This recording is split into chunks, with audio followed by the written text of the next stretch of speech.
Hello viewers, welcome back to my channel. இப்போ என்ன பார்க்க போகிறோம்னா சிவராத்திரி ஸ்பெஷல் நைவேத்தியமாக ஒரு ஸ்வீட் தான் பார்க்க போகிறோம். ரொம்ப ஈஸியாக வித்தின் 10 மினிட்ஸில் பண்ணிடலாம். சிம்பிள் இன்க்ரீடியன்ஸ் தான். காஜு பாதாம் கத்லி. என்னடா பாதாம் கேஷ்யூலாம் சொல்கிறேன்னு நினைக்க வேண்டாம். 15 முந்திரி பருப்பு 15 பாதாம் பருப்பு போகிறோம். ரொம்ப கம்மி தான். ரொம்ப ஈஸியாக பண்ணலாம், ரொம்ப டேஸ்டியாகவும் இருக்கும். இதுக்கு ஜாஸ்தி நெய் கூட செலவு கிடையாது. எப்படி பண்ணலான்னு பார்க்கலாமா? பாதாம் கேஷ்யூ கத்லி பண்ணுறதுக்கு ஒரு 15 முந்திரி பருப்பு 15 பாதாம் பருப்பு, இது கூடவே ஒரு கைப்பிடி அளவு பொட்டுக்கடலை சேர்த்து 3 சேர்த்து பொடிச்சாச்சு. இந்த கப்புக்கு ஒரு கப்பு அந்த பொடி இருந்தது.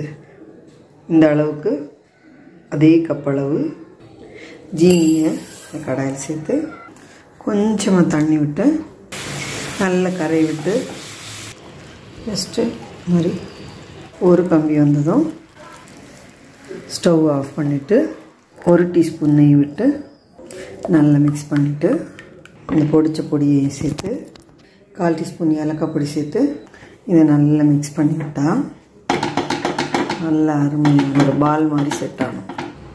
நல்லா கையில் ஒட்டாத பதமாக இந்த மாதிரி உருண்டு வந்தாச்சு.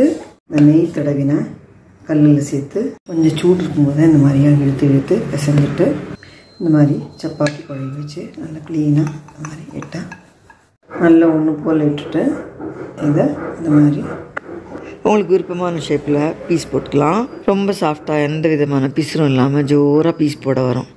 நான் டைமண்ட் ஷேப்பில் கட் பண்ணிக்கிறேன். சூப்பரான கேஷ்யூ பாதாம் கத்லி ரெடி. சட்டுன்னு பண்ணிடலாம் வித்தின் 10 மினிட்ஸில்.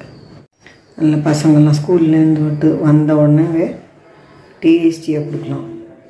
பாருங்க, ரொம்ப அருமையான ஸ்வீட், சாஃப்டாக எவ்வளோ ஜோராக இருக்குது.